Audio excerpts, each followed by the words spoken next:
Hello, everyone. This is Sandy Durenzi again, or Sandra. I kind of forget how I've referred to myself in the past. But this is Invisible Connections, and today we are going to be talking about depression. Now, before we get into this topic, first I gotta say, my gosh, it is so cloudy over here, which is not the norm. We had a really huge storm last night, which is, again, like, I'm in the middle of the desert, so at least for now, before I go back to the East Coast, I don't live here permanently, but I'm in the middle of the desert, and when it rains here, every single animal known to man comes out, and we were going to go hiking this morning, and we have now decided not to do that because we've been bit up over here before, and when it rains the previous day, you're more likely to get bit up, and we're just not going to risk it. So, got my beautiful Nespresso morning coffee, and now we're going to get started. Sorry, just wanted to paint a cool picture for you guys. And in case you Nespresso lovers listening are guessing what my favorite pot is, it is double espresso dolce.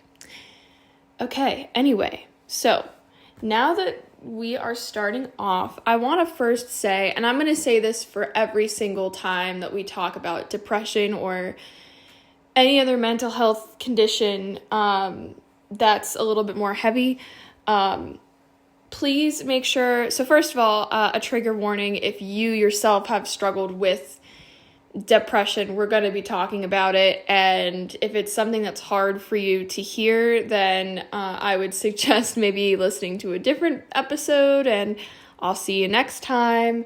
The other thing I want to mention as well is I want to also mention that if you feel like you are in crisis or are having suicidal thoughts, you should call or text 988 and know that there are always people who care and love you. Okay, starting off. So I wanted to start off with a few statistics just to get us started here. So according to Zebra.com in 2024, 1 in every 10 people suffer from a depressive illness, and 1 in every 4 struggle with a diagnosable mental disorder.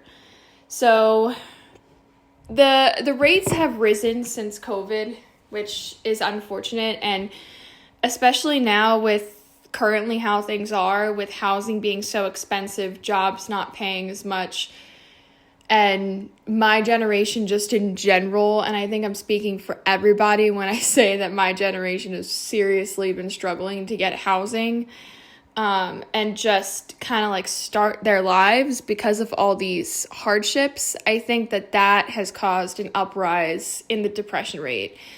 But of course, there's no proof of that. I'm just speaking from what I've seen for that part. And ratings can also be worse if you have another invisible challenge.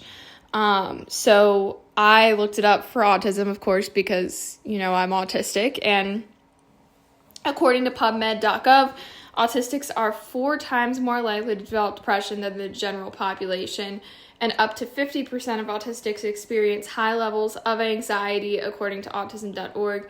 Now, again, I didn't really look into the causes because, again, from perspective, if you really think about it, autistics are made fun of more for being different. We are poked at and prodded at by society that we need to be a certain way. And if we don't fit that mold, then we, have to deal with a lot of issues with that. And that can eventually lead to depression as well. So the reason I wanted to talk about this is because I have suffered with depression before. And that's part of the reason I chose to leave the East Coast, to kind of start somewhere new for a while, figure out what I wanted to do. So that's part of the reason I wanted to cover this today. And this is not the only time I plan on covering depression, because I think it would be a good thing to cover with a guest star as well, or just even go into more depth about, because I could never cover it in one podcast. It really is such a complex issue. And the thing is that everybody's story is so different.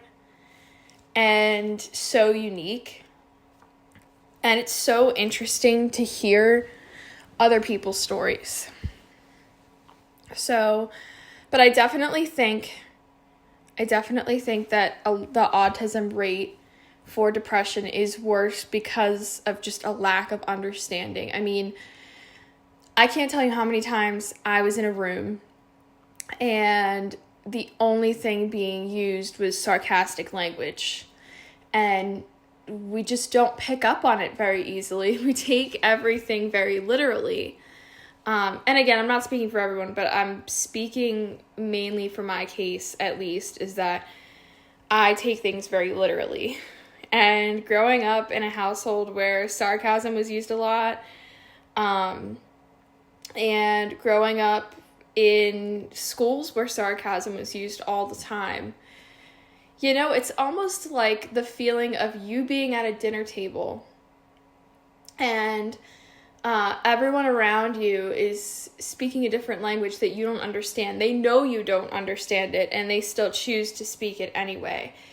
It's a very bad feeling. And honestly, like, I was even talking to my therapist about this and using that exact analogy, and she said that just sounds horrible. Which, you know, it is. It's a horrible feeling to feel like you're not a part of because of something that you have no control over. And I think growing up in the school system, I dealt with that a lot. I dealt with a lot of trauma with situations. Some I'm not going to address on here because it's a little too much for me to talk about. But, you know, I got bullied a lot. And a lot of the bullying was sarcastic language used against me, and a lot of it was also people just being straight up rude. I had a bully who actually said to me, "Hey, that's my bus seat. You can't take that seat. Get out of that seat." And it's funny because I remember one day I stood my ground and I was like, "No, guess what? I'm not getting out of this seat." And oh my gosh, it felt so nice to be finally like, yes, you don't rule over me. But it was still really hard dealing with that in middle school and high school with other students. And then I also had teachers who were not nice to me. The one and only time I ever got in serious trouble and got lunch detention wasn't even my fault. What happened was and I'm not naming any names because I don't want to, I'm not doxing anyone here. But we had a math test, and at the time they had everybody sign, they always had the parents sign the math test, even if you got an A+, because most people associate signing a math test with, oh, you didn't do so good. No, in this class, because it was special ed, I don't really know. I don't even like the name special ed, but anyway. In this class, all the parents signed the test no matter what. But the problem was I had short-term memory, and I went into this in some of my other podcasts. It's because of my specific diagnosis. I struggle with remembering things. I oftentimes repeat myself. And so it was put in my IEP that that the teacher was supposed to sign my homework book after I wrote all my assignments down, one of them being for my parents to sign my math test. Well, she forgot to remind me and signed my homework book and then told me that I needed to write it, and I forgot to write it, probably because I had to go to another class. And so the next day, she asked all the students for the math test. I don't have mine. And she said, "All right, you don't have yours? Lunch detention." I was like, you didn't even follow my IEP. How can you punish me for that? Why can't you just be like, all right, here, I'm going to write it in your homework book. You're going to get it to me tomorrow. But yeah, no, automatic lunch detention. And it was the worst thing ever because I sat and I had to watch everybody else socialize, and I was just all by myself. Well, I mean, I was with the other kids that got lunch detention, but we weren't allowed to talk.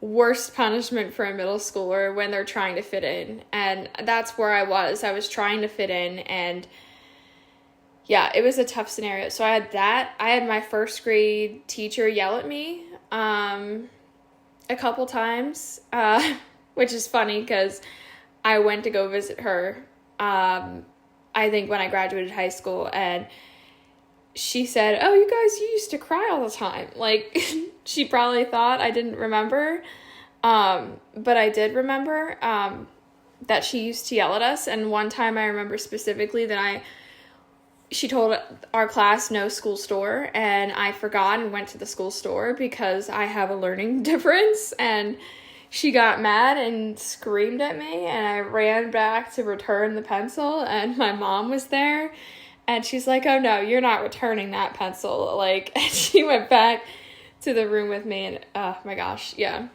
But anyway, no, I'm not trying to like target these teachers. They clearly didn't really understand the impact of like what they were doing.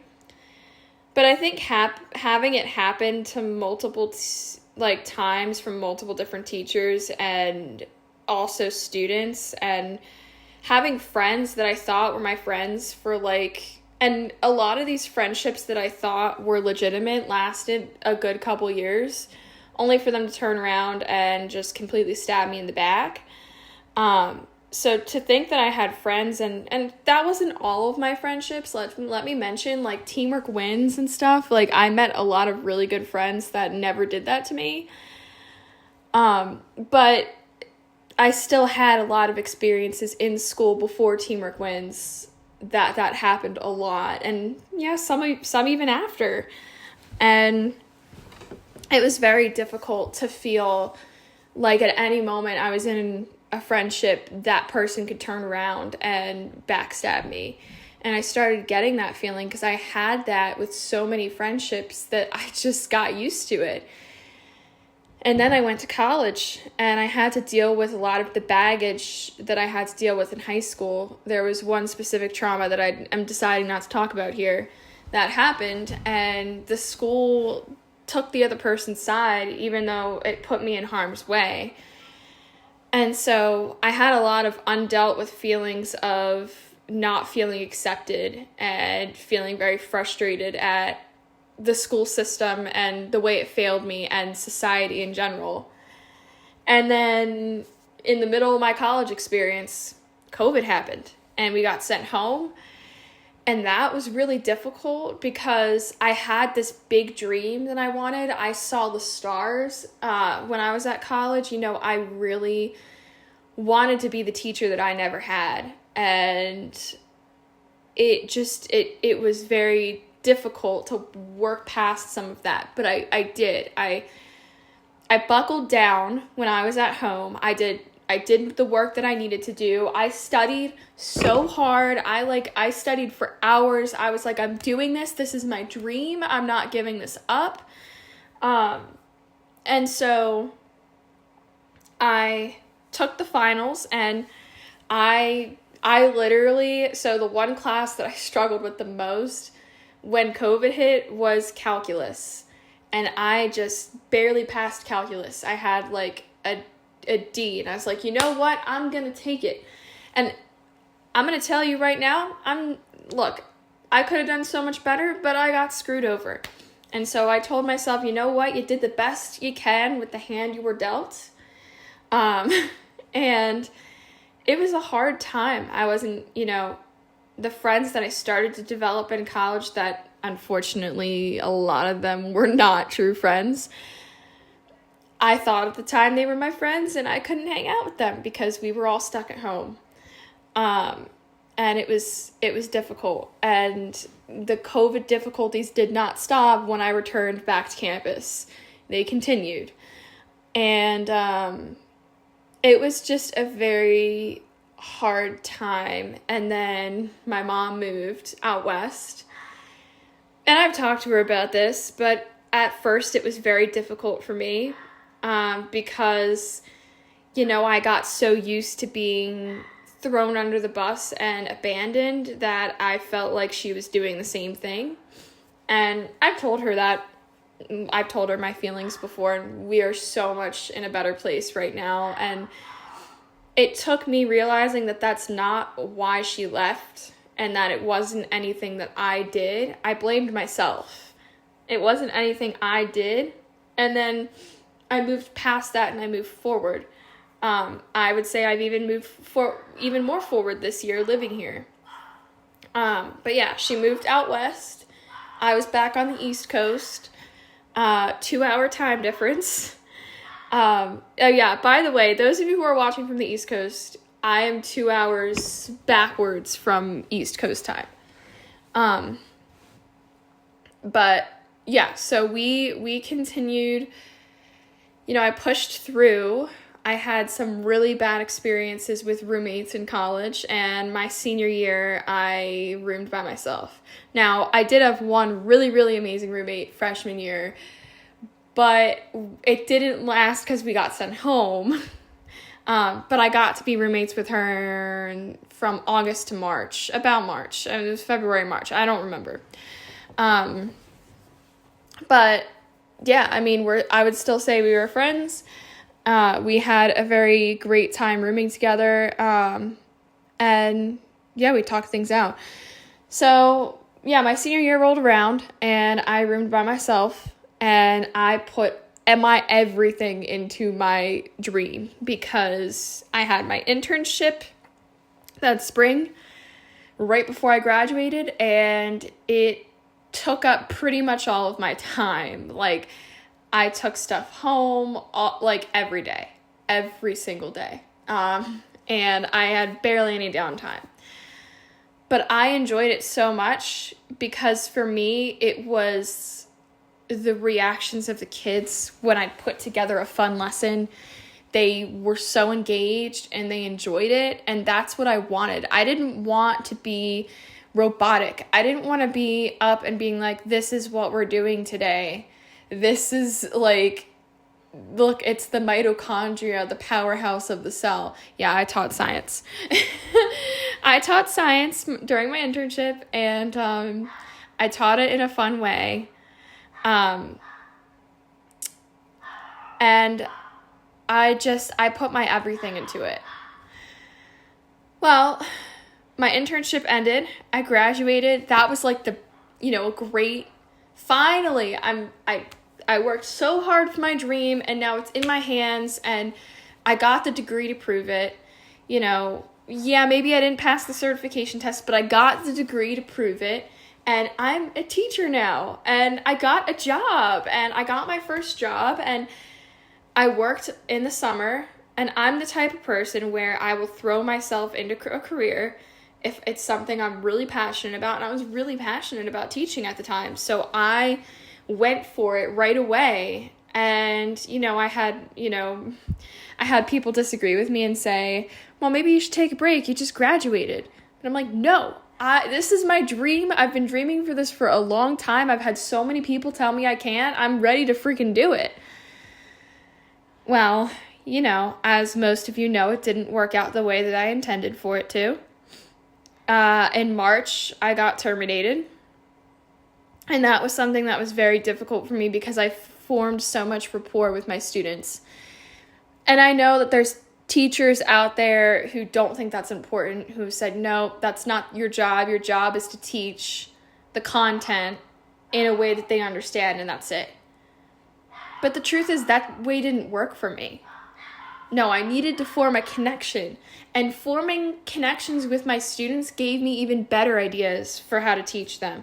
It made them more connected. For an example, if there's a student I had who liked soccer, I'd make a lesson on soccer.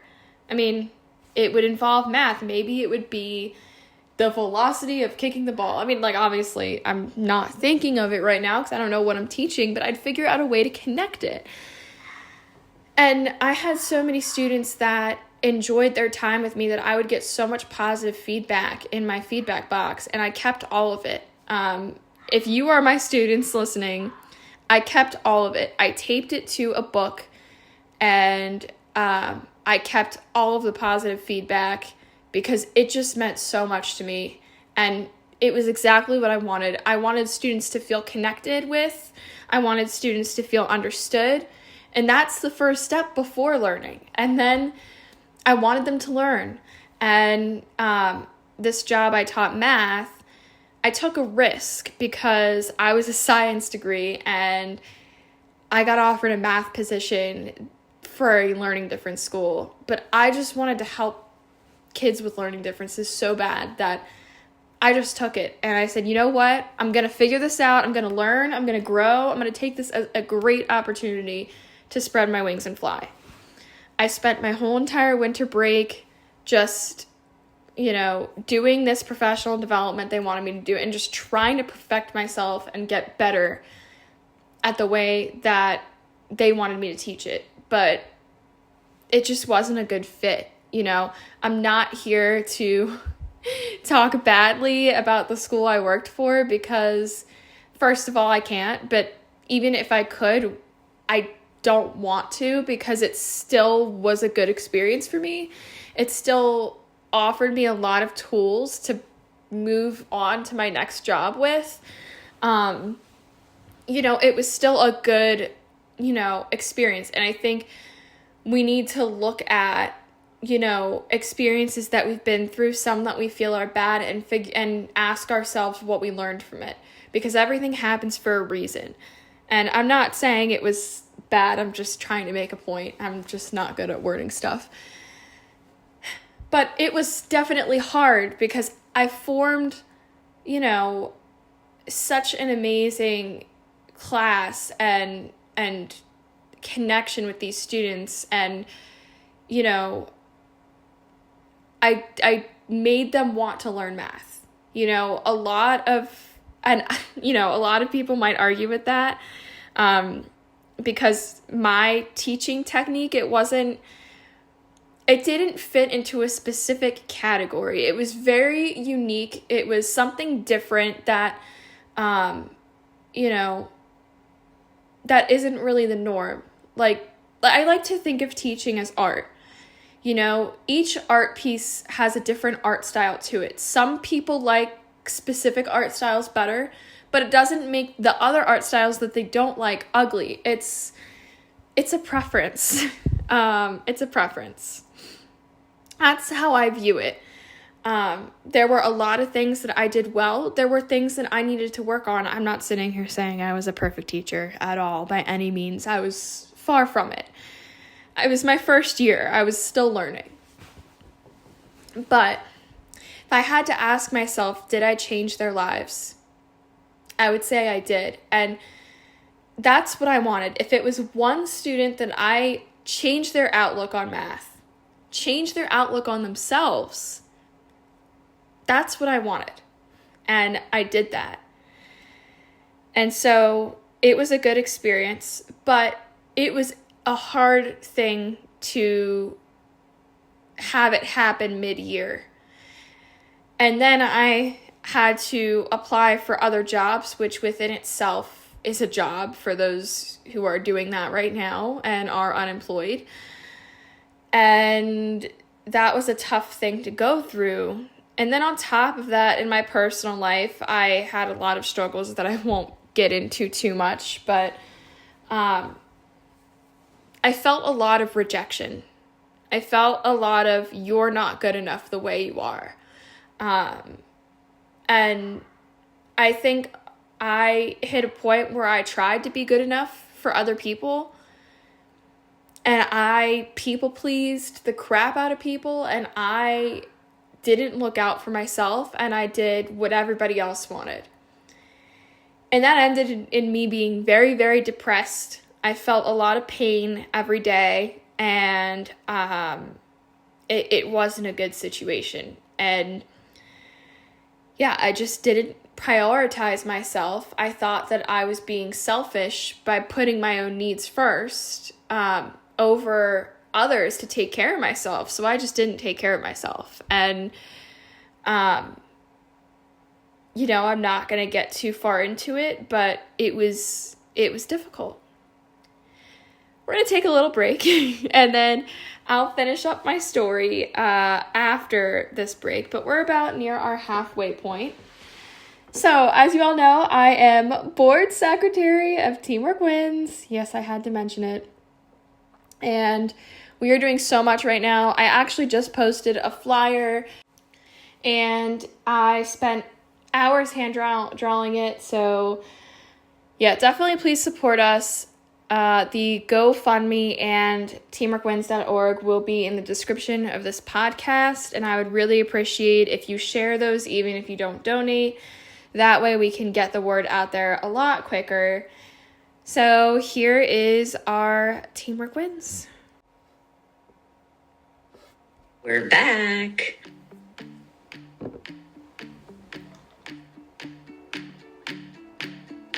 My name's Adele Saccarelli Cavallero. I'm the founder and executive director of this wonderful organization, a foundation for awareness and change.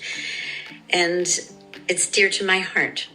I'm Gail Kirshner, and I'm the executive co-director. I am Sandy Durenzi, and I am the board secretary.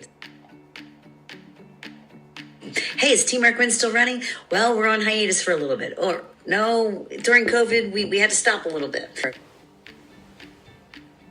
Over the years, I have received phone calls from people that have attended our camps, and now they're in college and in the workplace. And I talk to these people that have attended the programs. They're always so excited, and they express such great gratitude about what they learned here. Our staff and our volunteers just were miraculous. I know that sounds a little out there, but they really were. They changed lives. Our new focus with our programs is with 3 different underserved populations. One is underserved youth who are at high risk for getting into trouble, having difficulty in school, and not being happy and successful.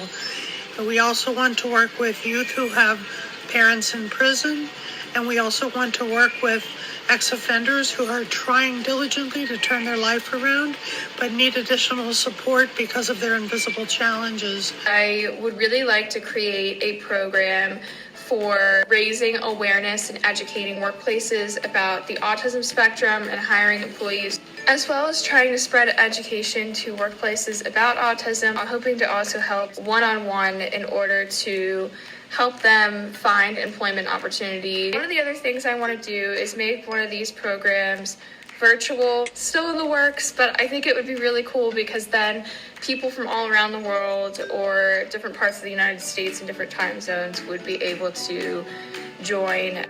We have a lot to do about awareness and change. Our organization is really about looking at the perceptions as children, sometimes misperceptions, sometimes stories that we told as children, and kind of clearing them up, undoing those beliefs about ourselves that aren't so nice. And I hope you come join us. See you soon. Yes, we hope you come join us. Okay. So, now I'm going to resume back with my story. So, after applying relentlessly for jobs and not having any traction and just facing rejection after rejection, or at least that's what it felt like. We're just talking about feelings here. I decided that I needed a new start. I just needed something new. I needed something different, and I needed to heal, and I needed to prioritize myself the first time in 2024. Well, and in really 2023, but But anyways, yeah. So I decided that it would be best to leave the East Coast. And that's what I did. And now I'm living with my mom. And we get along so well, in case all of you are wondering. And I just love it here. But I had to wake up one day and say, you know what? I am not accepting this anymore. I'm depressed, but I'm not letting the pain win.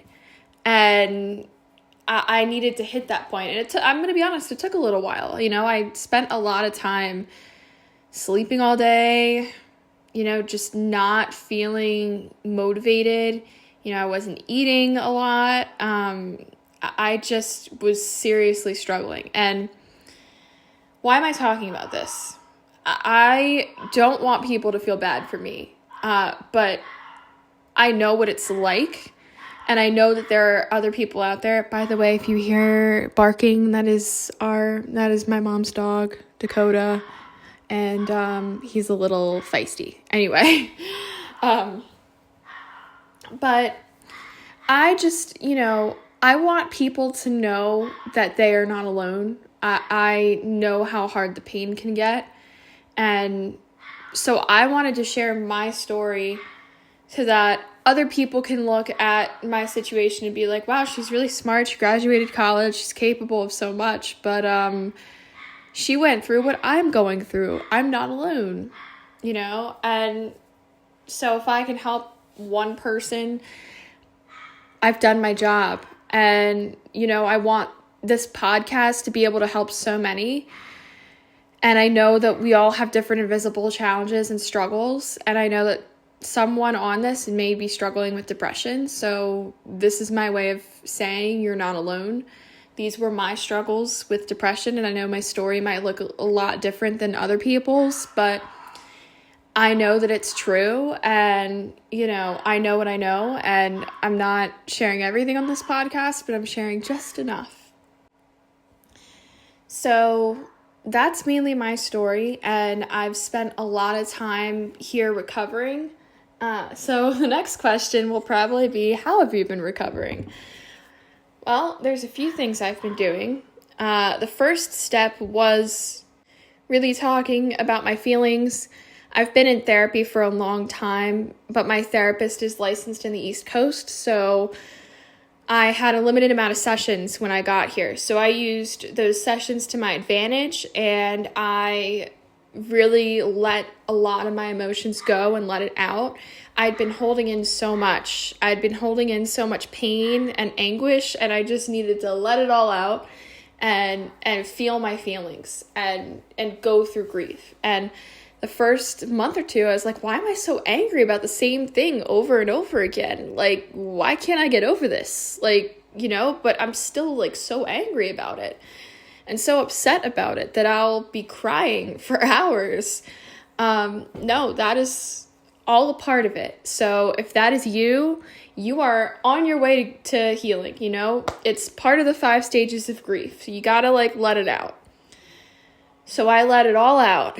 And I remember my last therapy session, I told her I laid it all out, everything I'd been holding back, because I had been holding back some things.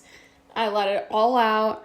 I let out some final cries and, really let it all go. And after that session, I've been feeling so much better. I mean, I just, feel like there's not all this weight on my shoulders. I felt like I was almost chained to my emotions, weighed down, and that I couldn't spread my wings and fly. And yeah, I felt that weight and anguish, and it's gone now. And it feels so amazing. Another thing I've been doing here is I've been exercising a lot, which I really enjoy, and it's stuff that I enjoy doing. Me and my mom, we've been hiking and going to Pilates, and other than this week, because of the mosquitoes, we don't want to get bit up. Actually, that's not even me just being petty. The mosquitoes here, I've had bad reactions to them, so I really don't want a bad reaction again. So, but we're gonna walk in the mall today, which will be good. But yeah, we've been working out a lot, and that's been helping with my self-confidence. And then the other thing we've been doing as well, I've been making sure to prioritize my rest when I need it, not being ashamed of taking a nap. Sometimes I struggle with being ashamed, but I tell myself, nope, you need the rest. And you do, when you are grieving something, when you are dealing with pain, you need to let your body rest. It's a fight or flight thing where when you are in that state for a long period of time, you are draining your energy, so you gotta be able to take that time to tell yourself it's okay to rest. And then my eating. You see, when I was at home, I was in such fight or flight and just not feeling great, so much so that I just didn't get hunger cues. So oftentimes I would have breakfast and I would have dinner and I would skip lunch. There were times where I was better than others. There were days that I made ramen because it's an easy dish to make and it is a little bit more calorically high. So it was my way of trying to get myself to eat. But it didn't always work. Some days I just didn't want to get up to make something to eat and I did not eat. And it was a problem. I needed to take care of myself. I was drained. So I can definitely say now that I am eating way better over here. When my mom makes her mac and cheese casserole, there's no resisting that. It is so good. But no, I've been eating way better here, and I've been eating healthier meals, and cooking with things that I enjoy and making things that I enjoy. And yeah, so that's another thing. So prioritizing those bottom level needs after grieving is so important. And I clicked my watch. And it's going to be different for everybody. Some people might eat more. Some people might eat less. Some people might sleep less. Some people might sleep more. Or you might have days where you don't get as much sleep as you wanted to. I had a day this week where I slept lightly and didn't get as much sleep as I wanted to. So every day is a new journey. Every day is a new up and down. And yeah, so that's definitely something. And yeah, so those are two big things I prioritize: taking care of my bottom level needs and, going through the stages of grief without shame, which is, I say it like it's easy, but no, I'm 3.5 months in and I'm still figuring things out. So yeah, definitely I would say those things. And then just be kind to yourself. This is one that I struggled with the most. I still struggle with this today. I am my own worst critic. I criticize myself hard because people on the outside have criticized me a lot. I had a lot of people tell me that I was naive, that my dreams were stupid, that, I was never going to be, this, or I was never going to be that, or I wasn't going to make it through college. So those times 100 is like how hard I am on myself. And so that's one of the things I've tried to improve this year, is being a lot easier on myself and not being so hard on myself. And I'm telling you guys, it does wonders. It sounds hard. I remember listening to other people give me that advice and be like, well, how the heck am I supposed to do that? You figure it out. And it's different for everybody. I can't give you a one-size-fits-all piece of advice. Everybody's story is different, but you have to figure out how to be kind to yourself. When you do those 3 things, then you start to heal, and then you find a new purpose. And for me, I had to remember something. I had a lot of trouble finding a teaching job, mainly because I have struggled to pass my tests. Not because I'm not qualified, but because of the content tests. They require memorization, and I'm not good at that. I passed the education one the first try. I'm good at that. So because of that, I've had a tough time finding employment, and I have also had a tough time with schools just completely ghosting my application. And so I had to rethink whether I wanted to come back as a teacher or not. And the truth is that my main dream, I had to realize my main dream wasn't to teach. My main dream was actually to help kids with learning differences and invisible challenges, and help adults too with invisible challenges. And then I had to reframe what I wanted to do. Okay, if I don't want to be a teacher, what do I want to be? I still don't have all the answers, but I definitely am in a better place now than I was a couple months ago before I came here. So if you're depressed, just know things will get better. I know it sounds cheesy, but take that time for yourself and take care of yourself. It's not the bad type of selfish. You know, I got advice from a very, very, very wise person a while ago who said, selfish isn't inherently bad. Selfish can be good. Selfish is needed. We all need to be selfish in our lives at some point. We all need to take care of ourselves at some point. And so to not feel shame around it. And I'm getting there day by day. Well, that is pretty much all I got. And I plan on talking about this more. But I hope you guys enjoyed my podcast. I hope you guys enjoyed. This has been Invisible Connections. Please also make sure to support and share the GoFundMe and teamworkwins.org. I hope you guys enjoyed this podcast, and I'll see you on the next one.